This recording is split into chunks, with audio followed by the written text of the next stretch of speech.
Trước, chi này. Chuẩn bị. Thì bị Không sẽ thực hiện y chang. Không sẽ thực hiện y chang. Gì trước.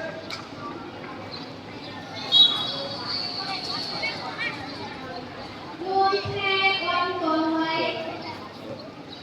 Em con này đi.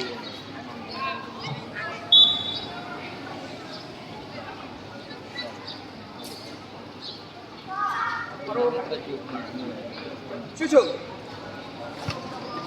Trước, chi này. Lên nào.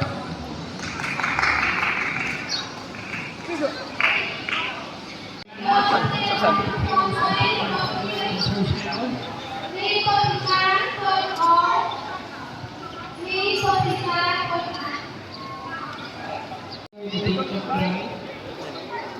cô là sáng con kia. Cô thúy con có. Phải nói. Mà chúng ấy bài thì tôi có một tiếng anh con anh đang con cái tàu thọ tôi đầu tiên và môi này cũng đó cho tôi thêm cái cô lái ok đặt mà chưa rồi và môi này cũng Bắt đầu. chắc thấy cả cô này dừng cô lên thì ba chung tôi có đầu tiên cô này dừng lên Anh sẽ giúp con kia. Thiên hàng đá con có. Không sẽ thực hiện ta Sẽ kèm. giúp con kia.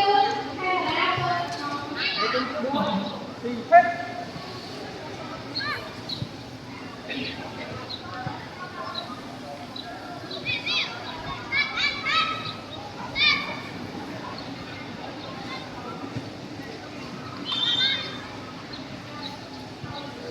ba chúng ấy